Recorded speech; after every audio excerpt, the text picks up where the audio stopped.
और जिस समय आपने शुरुआत की होगी तो उस समय बहुत कम लोगों को पता था, खासकर पहाड़ के लोगों को। लोग जो है ग्लैमर को देख के आते हैं मीडिया फील्ड में, और आज के युवाओं की बात करें तो मैं इस्तेमाल ही हो रहा हूँ एक्चुअली, यूटिलाइज तो नहीं हो पा रहा हूँ। पॉलिटिक्स के लेवल पे अगर बात करूँ, शायद दिमागी तौर पे हमारे पॉलिटिशियन या पॉलिटिकल पार्टीज इतनी समृद्ध नहीं हुई हैं।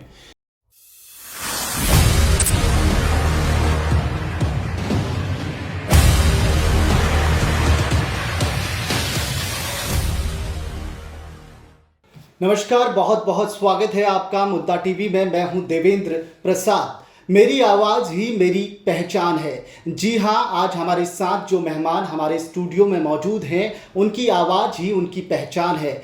ना केवल उत्तराखंड में बल्कि देश में उनके कई चाहने वाले हैं और कई युवा उनको अपना रोल मॉडल मानते हैं। जी हाँ, मैं बात कर रहा हूँ आरजे काव्या की, जो आज हमारे साथ मौजूद हैं हमारे स्टूडियो में। काव्या जी, बहुत बहुत स्वागत है आपका। थैंक यू, धन्यवाद। काव्या जी, आप किसी परिचय के मोहताज तो है नहीं, आपको हर वर्ग जानता है।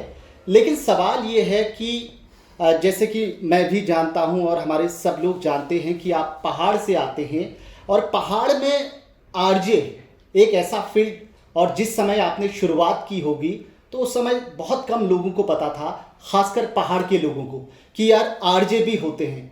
तो सफ़र की शुरुआत कहाँ से हुई? यार, मैं अभी कहीं आपके यहाँ आने से पहले कहीं था। मैं इस राज्य की एक पॉलिटिशियन के यहाँ पे कुछ बात चल रही थी, तो उन्होंने भी सेम बात पूछी। तो मैंने कहा ये इत्तेफाक हो गया एक्चुअली, क्योंकि आप ठीक कह रहे हैं कि जिस वक्त मैंने शुरू करा 2008 में जी, उस वक्त तो वाकई में लोगों को मालूम नहीं था जी। इनफैक्ट जब मैं 2006 से ये शुरू मतलब इस बारे में सोचने लगा, जब मैं दिल्ली में पढ़ रहा था, जी। तो जब मैंने पहली दफ़ा अपने घर वालों को बताया तो वही शौक में चले गए कि यार ये क्या होता है। जी।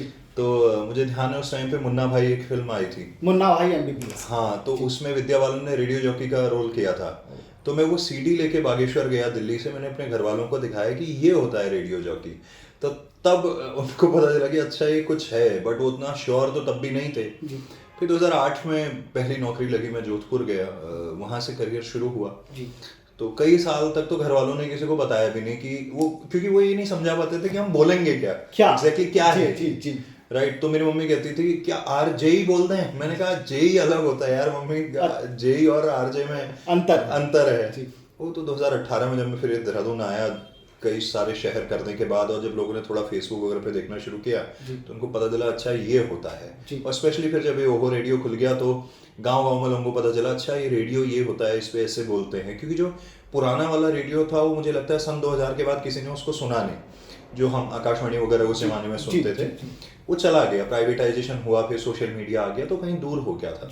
तो जब ओहो रेडियो आया तो फिर लोगों को मालूम चला, अब तो सुनते हैं लोग। तो बस ऐसी हुई शुरुआत, सफ़र की शुरुआत हो।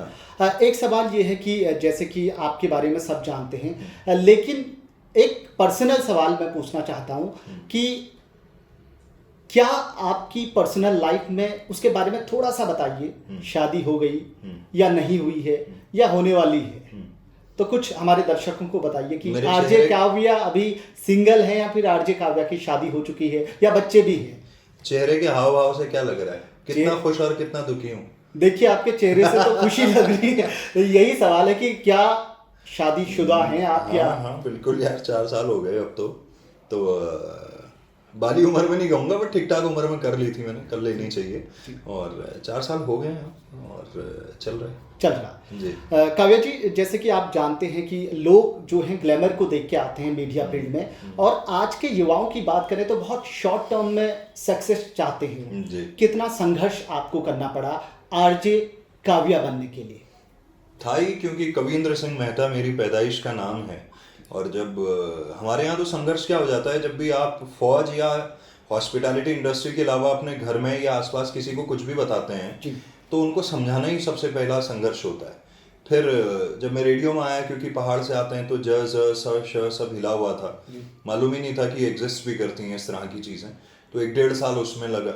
फिर जब आप बहुत ही छोटे, क्योंकि बागेश्वर से हूँ आप जानते हैं, और 10वीं तक पढ़ाई वहीं हुई थी, तो जब 11-12 दिल्ली एक गवर्नमेंट स्कूल से करा, और फिर रेडियो स्टेशंस में जब जाते थे ऑडिशंस वगैरह के लिए, तो बहुत सारे शहर ऐसे थे जो देखे ही नहीं थे, ट्रेन में कभी आप चढ़े ही नहीं हो, हर चीज़ का स्ट्रगल है कि ट्रेन में मुझे ध्यान है पहली दफ़ा मैं कानपुर जब दिल्ली से इंटरव्यू देने गया तो इटावा का हमारा एक मित्र था, उसके यहाँ हम रुके थे। इटावा से जब कानपुर जा रहे थे तो वो ट्रेन इतनी भरी हुई थी, मुझे पता ही नहीं था कि इसमें बाहर भी लटका जाता है। जब मैं बाहर लटका मेरे हाथ फिसलने लगे लिटरली, और मेरे को लगा मैं गिर जाऊंगा क्योंकि मेरे को आदत नहीं थी, मैं पहली बार ट्रेन में तब मैं सफ़र कर रहा था।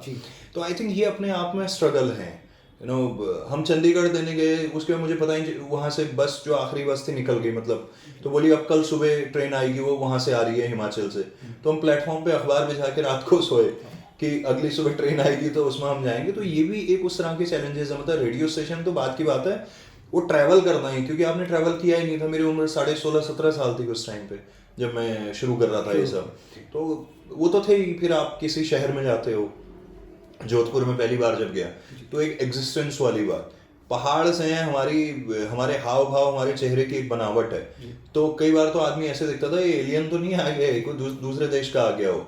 तो वो भी एक चैलेंज है। और उसके बाद फिर जब वो किया, वहाँ से कानपुर गए, फिर उस शहर में खुद को स्थापित करना, फिर जयपुर, फिर कलकत्ता गए। वहाँ कलकत्ता गया तो वहाँ सब लोग बंगाली में बात कर रहे हैं, मतलब हिंदी अंग्रेजी आती थी बट वो मेरे ख्याल से वो चूज करते थे कि नहीं हम बांग्ला में ही बोलेंगे। तो बड़ा ऐसा लगता था यार उसी देश में हम या कहीं और आ गए फिर से, तो ये होते रहते हैं। आई मीन स्ट्रगल सबके साथ होते हैं, एग्जिस्टेंस की लड़ाई एक जिसको कहते हैं हम समाज में, तो वो चलता रहता है। कितनी भाषाओं का ज्ञान लगभग आरजे काव्या को है? अरे नहीं, भाषा कहाँ आती है, मेरे को एक भी भाषा ठीक से नहीं आती, मुझे लगता है। नहीं, हमने तो आपको सुना है, हमने आपको पहाड़ी बोलते हुए भी सुना है, हमने हिंदी में भी सुना है, कभी कभी आप गढ़वाली में भी बोलते हैं। ऐसे ज्ञान नहीं गाऊंगा मैं, अब वो तो है कि भाई अब गाने में गा लेता हूँ 15-20 भाषाओं के जी, मतलब वो क्योंकि गाने याद करने इजी होते हैं तो थोड़ा थोड़ा तो सब जगह के हो जाते हैं। पर बोलने वाइज हाँ, पहाड़ी कुमाऊनी तो बोल लेता हूँ मैं, हिंदी बोल लेता हूँ, ये 2 प्राइमरी प्राथमिक भाषाएं हैं मेरी जी। काव्या जी, आप पहाड़ की हम थोड़ा सा बात करते हैं, आप पहाड़ से आते हैं, आपको क्या लगता है कि पहाड़ में वो कौन से मुद्दे हैं? क्योंकि आप पॉलिटिक्स से भी जुड़े हैं, आप कल्चर से भी जुड़े हैं, आप समाज से भी जुड़े हैं, और समाज की जो पहाड़ के समाज की नसों को आप जानते हैं, तो आपको क्या लगता है कि पहाड़ में अभी भी डेवलपमेंट कितना हुआ है और कहाँ तक होना चाहिए? अगर एक इंडिविजुअली मैं आपसे बात कर रहा हूँ आरजे काव्या के रूप में। नहीं, वो आप ठीक कह रहे हैं, वो हमसे भी कई बार, क्योंकि लोग जुड़ते हैं, रेडियो स्टेशन पे बात करते हैं, सोशल मीडिया में कनेक्ट होते हैं, तो हर कोई अपने हिस्से की बात करता है। और मैं भी मानता हूँ, देखिए होना तो चाहिए कि बेहतरी हो। मुझे एक चीज़ जो लगती है, मैं आज किसी पॉलिटिशियन से दिन में भी मिला था, हमारे ऑफिस से आए थे, मैं उनसे यही कह रहा था, वो कह रहे थे कि कैसा चल रहा है। मैंने कहा सब ठीक है। बोले यार ये वैसा वाला मत बताओ, ठीक से बताओ। मैंने कहा ठीक से आप लोग पूछते ही नहीं है। बोले मतलब? मैंने कहा आप लोग कभी, मैं उनसे पूछा आपकी उम्र क्या है, तो वो 44 साल के। मैंने कहा पहली बार आप कितने साल में बने? बोले 37 में। मैंने कहा कितने साल से आपने सोचना शुरू कर दिया था? तो बोले मैं तो मतलब इंसिडेंटली आया, बट मैंने कहा आमतौर पे तो बोले कि यार 25-30 से लोग सोचना शुरू कर देते हैं जब विधायक बनना है। मैंने कहा लेकिन एक बात बताइए, जब वो व्यक्ति विधायक खुद बन जाता है तो क्या कभी वो 25-30 साल के बंदे को बैठा के पूछता है कि तुम्हारे मुद्दे क्या हैं? मैंने कहा ये प्रॉब्लम है कि आप वोट के टाइम पे तो पार्टिसिपेशन चाहते हैं व्यक्ति का, उस इंसान का। 18 साल का हुआ नहीं, मतलब 17 साल से ढूंढने लगते हैं बकरे की अगले साल ये तैयार हो रहा है वोट डालने के लिए। लेकिन जब आप जीत जाते हैं तब आप उस 18 वाले से कभी पूछते ही नहीं कि भाई तुम्हें क्या चाहिए, तुम्हारी कहाँ प्रॉब्लम आ रही है। आई थिंक जो कोर, जो सबसे बड़ा प्रॉब्लम है किसी भी पॉलिटिशियन के लिए या पॉलिसी मेकर्स के लिए, या फॉर दैट मैटर की जो हमारी ब्यूरोक्रेसी के अंदर जो लोग हैं, जितने आईएएस वगैरह होते हैं, मुझे लगता है कि चाहे डीएम के लेवल पे हो, चाहे कोई चीफ डेवलपमेंट ऑफिसर है, कोई सेक्रेटरी है, वो सबसे इंपॉर्टेंट चीज़ ये है कि आप लोगों, आपकी जिम्मेदारी क्या है लोगों को साथ लेके चलने की। जैसे आप मेरे से कुछ पूछ रहे हैं तो मैं आपको जवाब दे रहा हूँ ना, जी। तो सेम चीज़ मुझे लगता है कि हमारे पॉलिटिशियन या पॉलिसी मेकर्स को चाहिए कि वो लोगों से बात करें, उनसे कहें कि यार तुम्हें क्या चाहिए एग्जैक्टली। पहाड़ का आदमी जो है ना, वो काम करना चाहता है, सबसे अच्छी बात है ऑनेस्ट है जी। जितने घंटे काम कराना चाहो वो काम कर लेता है, वो कभी ना नुकुर नहीं करता चीज़ों के ऊपर। आपको क्या करने की ज़रूरत है, सिर्फ समझने की ज़रूरत है कि एज ग्रुप वाइज किसको क्या ज़रूरत है। देखिए एक 12 साल के बच्चे की अलग ज़रूरत होगी, 22 वाले की अलग होगी, 32 वाले की अलग होगी, 42 वाला मिड एज में कुछ और चाहता होगा, 62 वाला कुछ और चाह रहा होगा, 52 वाला सोच रहा होगा मैं 8 साल बाद रिटायर हो रहा हूँ तो इसके बाद में क्या। तो हर एज ग्रुप की जो है एक अलग नीड होती है, तो आपको वो नीड समझने की ज़रूरत है। और जिस दिन क्या होता है, कहते हैं ना कि अगर आपको परेशानी एक मर्ज का मालूम चल गया तो आधा प्रॉब्लम तो वहाँ सॉल्व हो जाता है। अभी क्या हो रहा है, वो आइडेंटिफाई नहीं कर पा रहे हैं कि नाक में दर्द है कि कान में दर्द है। तो दर्द तो है लेकिन बता नहीं पा रहे हैं कि दर्द कहाँ है, क्योंकि कोई पूछ ही नहीं रहा उसको कि दर्द कहाँ हो रहा है। तो आई थिंक ये एक बहुत इंपॉर्टेंट चीज़ है, और इसमें ये बात कह के मैं सारी चीज़ों को ही वो कर रहा हूँ इसके अंदर कि भाई सारी तरह की चीज़ें एंटरप्रेन्योरशिप को लेके हम अभी भी ज़्यादातर जगहों पे क्या हो रहा है, हम बच्चों को फौज के लिए और ये गवर्नमेंट जॉब्स के लिए तैयार कर रहे हैं। गवर्नमेंट की अपनी एक लिमिटेशन है, कोई भी सरकार हो वो एक लेवल तक लोगों को जॉब्स दे सकती है, उसके अलावा हम क्यों नहीं छोटे छोटे लेवल पे, जैसे मैं आपको एक छोटा उदाहरण दे रहा हूँ, अभी हमारे यहाँ कैंपेन चल रहा है, मैं उत्तराखंड हूँ, तो उसका 5वां एपिसोड था मेरा ख्याल है, और हम लोग उत्तरकाशी में गए हुए थे। सोलर के ऊपर एक भाई ने बहुत अच्छा काम किया है, तो 15 नाली में प्रोडक्शन हो रही है खेत में, और तकरीबन 1.5 लाख रुपए की इनकम उनकी है। तो हमारी उनसे बातचीत चल रही थी कि ये कितना अच्छा कोऑपरेटिव का मॉडल बन सकता है कि अगर 1-2 नाली जमीन, क्योंकि पहाड़ों में ज्यादा जमीन लोगों के पास एक जगह पे नहीं है, 1-2 नाली जमीन के ऊपर अगर आप सोलर लगाते हैं 30 से 35 हज़ार रुपए की आपकी इनकम है। अगर 10-12 हज़ार रुपए आप बैंक की किस्त भी देंगे तब भी 20 हज़ार रुपए महीने के आप 2 नाली जमीन पे कर सकते हो, और उसको लगाने का कुछ कोई 5-7 लाख रुपए का है। तो आप सोचिए ना, और 25 साल तो उसकी प्लेट की गारंटी है, 5 से 6 साल में आपका जो है इन्वेस्टमेंट जो है वो पूरा वापस आ जाएगा, यानी कि ब्रेक इवन। उसके बाद के 18-19 साल आपकी प्योर प्रॉफिट है। तो आप सोचिए ना, हम कोऑपरेटिव के लेवल पे ये चीज़ कर ही नहीं पा रहे हैं। हम यहाँ सोचते हैं कि देहरादून से वहाँ तक तार खींचे, वहाँ से वहाँ बिजली। अरे सोलर, भगवान ने आपको ये शक्ति दी है, छत के ऊपर सोलर लगाना है, खुद के गाँव के लिए खुद आप बिजली प्रोड्यूस कर सकते हो। तो आई थिंक इस लेवल पे सोचने की जरूरत है। कागज जी, अगर आपको कभी पॉलिसी मेकर बना दिया जाए, कभी आपको पॉलिटिक्स में मौका दे दिया जाए, तो क्या आप पॉलिटिक्स में जाना चाहेंगे? क्योंकि आपकी फैन फॉलोइंग उत्तराखंड में तो बहुत ज़्यादा है, हर युवा आपको चाहता है, आपकी आवाज़ चाहे वो बुजुर्ग हो चाहे वो युवा हो, क्योंकि आप बहुत अच्छा बोलते हैं और आपके जो मैंने आइडियाज़ अभी आपने आंसर दिए बहुत अच्छे हैं। तो कभी आपको ये बोला जाए कि काव्या जी आप हमारी सीट से या हमारी पार्टी से इलेक्शन लड़ें, तो क्या कौन बोलेगा ऐसा? देखिए मेरा ऐसा मानना है जी, आप शुभचिंतक हैं इसलिए बात कह रहे हैं, और बहुत सारे ऐसे लोग हैं जो पसंद करते हैं तो उनको लगता है जी। पर मेरा ये मानना है, अभी तक पॉलिटिक्स के लेवल पे अगर बात करूं, शायद दिमागी तौर पे हमारे पॉलिटिशियन या पॉलिटिकल पार्टीज इतनी समृद्ध नहीं हुई हैं कि वो एक नॉन पॉलिटिकल बैकग्राउंड के, देखिए एक्सेप्शंस आर देयर, जहाँ पे गौतम गंभीर से लेके क्या कहते हैं राज्यवर्धन सिंह राठौड़ से लेके इस तरह के लोग, या रवि किशन या इस तरह के मनोज तिवारी, बहुत सारे एक्टर्स को मौका देते हैं, लेकिन वो मुझे लगता है कि वो कोटे की तरह ही मौका देते हैं, जैसे एक रिजर्वेशन होता है ना कि भाई अगर 50 सीट है तो उसमें से 1 सीट इनके लिए रख दो टाइप। जो एक्चुअल पार्टिसिपेशन का लेवल है, हालांकि मैं ये इसलिए नहीं कह रहा हूँ कि कोई अच्छा बोल ले रहा है का मतलब ये नहीं है कि वो पॉलिटिशियन हो सकता है, या पॉलिसी मेकिंग में तो कोई भी जा सकता है, उसमें कोई प्रॉब्लम वाली बात नहीं है। लेकिन मेरा भी मानना है, मैं उत्तराखंड में अभी तो नहीं देख पा रहा किसी, क्योंकि लोग जरूर कहते हैं, शायद उनको ये लगता है कि यार बात तो ठीक ही करता है, या मतलब ये थोड़ा सा कल्चर वल्चर को लेके लगा रहता है अपना, तो हो सकता है कि यार ये वहाँ पहुँच जाएगा तो कुछ कर देगा। लेकिन मुझे नहीं लगता कि अभी तक तो कि पॉलिटिकल पार्टीज उस तरह से देखती हैं, क्योंकि अगर वो देख रही होती, मैं आपको एक छोटा उदाहरण दे रहा हूँ, शायद कोई हफ्ता ऐसा नहीं होता, स्पेशली पिछले 1.5-2 साल से जब मैंने अपना रेडियो स्टेशन स्टार्ट किया हम लोगों ने, कोई ऐसा हफ्ता नहीं होता जब मेरी किसी न किसी पॉलिटिशियन से मुलाकात न हुई हो, किसी न किसी मिनिस्टर से मुलाकात न हुई हो। होती है, कई बार मैं उनके मंचों पे मंच शेयर करता हूँ, कई बार गेस्ट के रूप में, कई बार एंकरिंग कर रहा होता हूँ। ये मुझे आज तक किसी ने बैठा के ये नहीं बोला कि यार भाई चल क्या रहा है, जब वो हमें अपने उन चीज़ों में पार्टिसिपेट ही नहीं करा रहे हैं, वो जब उस लेवल पे देख ही नहीं रहे हैं, बिकॉज अल्टीमेटली वही तो उन पॉलिटिकल पार्टीज के रिप्रेजेंटेटिव्स हैं। तो जब वो वहाँ पे हैं, जब वो उस नज़र से आपको या हमको या हम जैसे लोगों को नहीं देख रहे हैं, आप देखें ना विधानसभा में 70 सीट हैं, मुझे बताइए ना कल्चर्स के लिए काम करने वाले लोगों का रिप्रेजेंटेशन कितना है? क्यों नहीं नेगी जी को वहाँ बैठा देते आप, या कोई और ऐसे कलाकार को, क्यों नहीं किसी खिलाड़ी को आप अंदर लाते? तो वो पार्टिसिपेशन का मुझे लग रहा है कि वो नेताओं ने एक सोच लिया है कि नेता की एक ये छवि होती है, ऐसे टाइप का होगा तो यही पॉलिटिशियन बनेगा। मैं बार बार ये चीज़ कहता हूँ, आपने सवाल बहुत अच्छा किया था, मैं उसको दूसरे एक एंगल पे ले जा रहा हूँ। मैं हमेशा एक चीज़ कहता हूँ, देखिए कोई पॉलिटिशियन है, मान लीजिए उसका कोई एक एक्सपर्टीज का क्षेत्र होगा, मान लीजिए वो स्पोर्ट्समैन है, for example Saurabh Bahuguna, he is a golfer, 30 times उनने नेशनल लेवल पे परफॉर्म किया है अपने बचपन से लेके ऊपर तक में, तो वो स्पोर्ट्स में अच्छा कर सकते हैं, कोई और हो सकता है किसी और उस पर। मैं ये सवाल करता हूँ, आप मान लीजिए एनवायरनमेंट के लेवल पे, आपको क्या कोई लीडर को देख के आप याद करने की कोशिश कीजिए, या इस इंटरव्यू के बाद या जितने भी लोग, किसी की शक्ल देख के आपको लगता है कि यार इसमें से ये आदमी एनवायरनमेंट के लिए कुछ कर सकता है? नहीं दिमाग में आता है। इन पॉलिटिशियंस में से मैं कह रहा हूँ, कल्चर एक बहुत बड़ा टॉपिक है, आपकी संस्कृति, आपकी सभ्यता, आपका खान पान। कौन ऐसा लीडर है जिसको कम से कम 10 गाने आते हो पहाड़ के? मैं गारंटी के साथ आपको, मतलब ये डिबेट का वो हो सकता है, मेरे को तो कोई याद नहीं है जिसको 10 पहाड़ी गाने भी आते हों। तो जब, और लोग कहेंगे यार नेता को क्या पहाड़ी गाने आने चाहिए, क्यों नहीं आने चाहिए? मुझे एक बात बताइए ना, फिर वो उससे रिलेटेड पॉलिसी कौन बनाएगा? लोक संस्कृति से रिलेटेड पॉलिसी कौन बनाएगा? क्यों हम, ये देहरादून जो शहर है एक पहाड़ी राज्य की राजधानी है, आपको यहाँ पे हमारा लोक संगीत सुनने को मिलता है सड़क पे? नहीं मिलता है। आप पंजाब में चले जाइए, पंजाब में हर गाड़ी में आपको जो है पहाड़ी म्यूजिक। अब आप इसमें ये डिबेट कर सकते हैं कि ये नेताओं की जिम्मेदारी थोड़ी है एक कल्चर डेवलप करना, हम उसको लेके कितना सेंसिटिव है। मान लीजिए फूड को लेके ही बात हो, इस शहर में पहाड़ का खाना नहीं मिलता, ढूंढना पड़ता है, मुश्किल से 5 दुकानें मिलती होंगी, यहाँ हर चौराहे पे मोमोज बिकता है।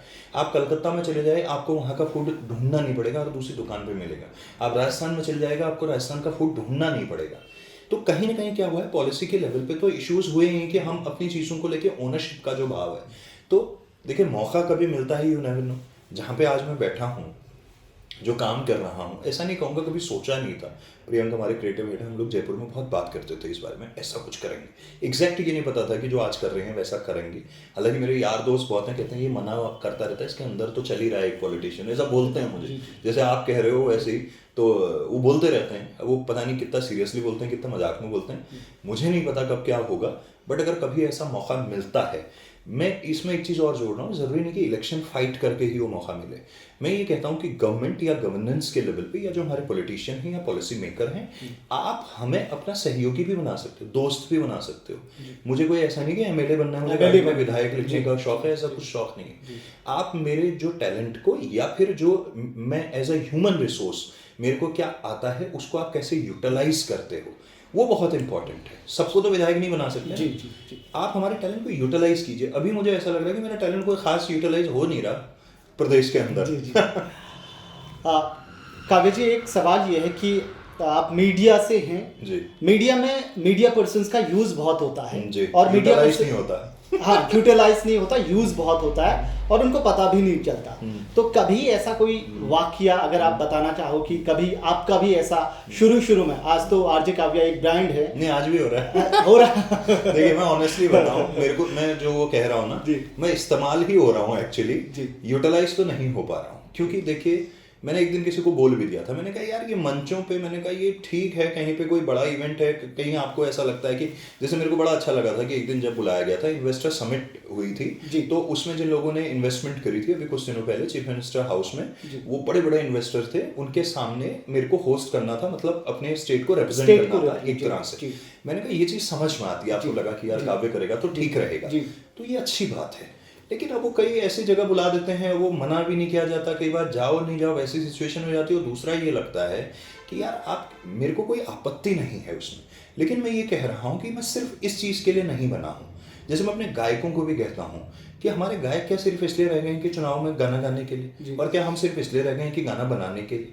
हमारे और टैलेंट भी तो यूज़ करो, इनको भी करो, ऐसा कुछ नहीं है, हमारी आवाज़ों को यूज़ करो। आज चीफ मिनिस्टर के कई वो चल रहे हैं, आओ चलो घूमाते हैं तुम्हें उत्तराखंड दिखाते हैं, ये हमारी टीम ने क्रिएट करा। उसमें जो वॉइस चल रहे हैं, जो वो वहाँ समझ में आता है, क्योंकि ये स्टेट के लिए काम हो रहा है। It is not about Pushkar Singh Dhami और दी भारतीय जनता पार्टी, ये राज्य के लिए हो रहा है। अगर हम कुछ कंट्रीब्यूट कर सकते हैं तो वो अच्छी बात है। लेकिन मेरे को ऐसा लग रहा है कि वो एक्चुअली में मीडिया, फिर ये कहते हैं कि यार मीडिया वाले ब्लैकमेल करते हैं, ये करते हैं, वो करते हैं। एक बात बताइए, आप उनको, कुछ लोग होंगे हर उसमें, जैसे हर फील्ड में खामियां होती हैं, मीडिया में भी खामियां हो सकती हैं, लेकिन जो व्यक्ति आपको लग रहा है कि यार ईमानदारी के साथ में काम कर रहा है और इसका पोटेंशियल कुछ और है, तो कम से कम उसको तो यूटिलाइज करो। और आपने एक जो सबसे बड़ा प्रॉब्लम मुझे लगता है, हम कहते हैं कि ये हमारे युवा नेता हैं, ये हमारा युवा कंट्री है, ये हमारा युवा स्टेट है, लेकिन यूथ की आप सुनते नहीं हो। सलाहकार आपको चाहिए 50, 55, 60 वाले,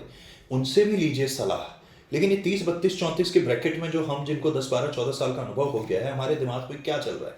आज हमने डिजिटल रेडियो लॉन्च किया 2022 में, पहला डिजिटल रेडियो भी उत्तराखंड जैसे राज्य में, देश का पहला डिजिटल रेडियो है, ये देहरादून में लॉन्च हुआ। क्यों नहीं इससे पहले हो जाता? यहाँ तो बड़े बड़े आईएएस घूम रहे हैं, आईएएस एकेडमी मसूरी में, ओएनजीसी का हेडक्वार्टर यहाँ, सर्वे ऑफ इंडिया का हेडक्वार्टर यहाँ पे। क्या यहाँ बैठे हुए बुद्धिजीवियों ने कभी सोचा कि यार ऐसा भी किया जा सकता है? पहाड़ में फ्रीक्वेंसी वाला रेडियो कैसे पहुँचाएंगे? इंटरनेट पहुँचा दो यार।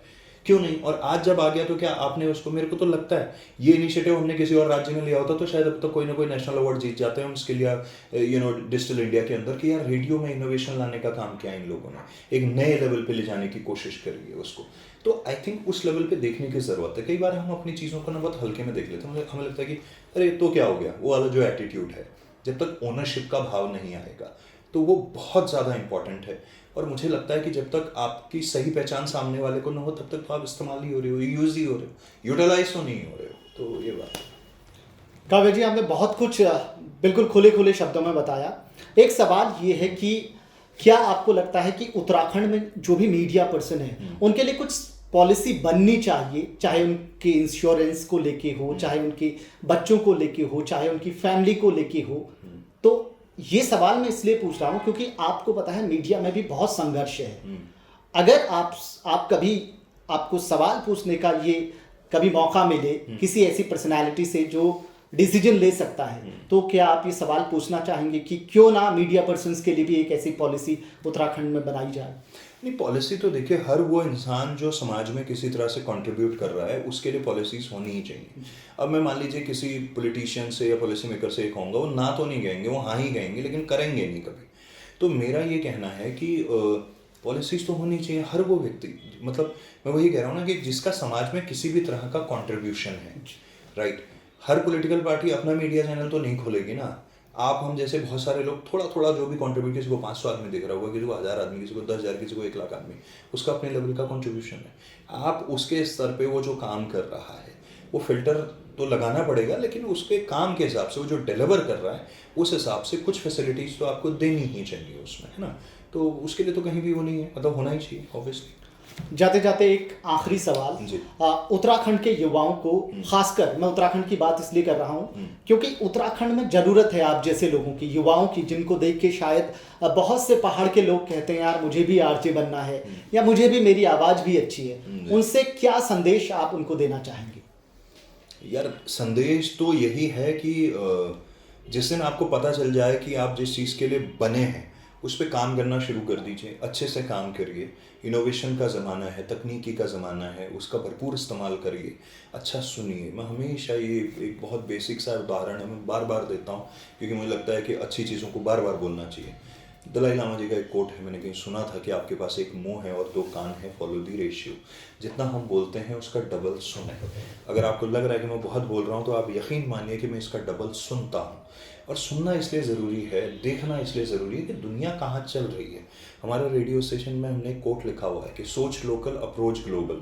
कि सोच तो हमारी लोकल है लेकिन अप्रोच हमारा ग्लोबल है कि वो ग्लोबल स्टैंडर्ड्स के हिसाब से हम क्या कर सकते हैं। तो इनोवेशन का ज़माना है, भरपूर इस्तेमाल कीजिए तकनीकी का, खुद को झांकिए, उसके ऊपर काम कीजिए, ईमानदारी से काम कीजिए, अच्छा काम कीजिए, कुछ हंसी मजाक का फ्लेवर भी लाइए, लोक संगीत को लेके भी कुछ कीजिए, संस्कृति को लेके भी कुछ करिए। करना ज़रूरी है लेकिन खाली मत बैठे रहिए। खाली मत बैठिए। वो अब्दुल कलाम जी का बहुत प्यारा सा कोट है ना, हाँ। कि इंतज़ार करने वालों को उतना ही मिलता है जितना कोशिश करने वाले छोड़ देते हैं। तो खाली मत बैठे रहिए, लगे रहिए, कुछ तो करते रहिए। काव्या जी, आपने अपना बहुत कीमती समय हमें दिया, उसके लिए बहुत बहुत धन्यवाद। बहुत धन्यवाद, थैंक यू। ये थे काव्या जी जिन्होंने कहा खाली मत बैठिए, बस लगे रहिए, क्योंकि ये हम कहना चाहेंगे कि कोशिश करने वालों की कभी हार नहीं होती। अगली बार एक नई पर्सनालिटी के साथ हम हाजिर रहेंगे। देखते रहिए मुद्दा टीवी। नमस्कार।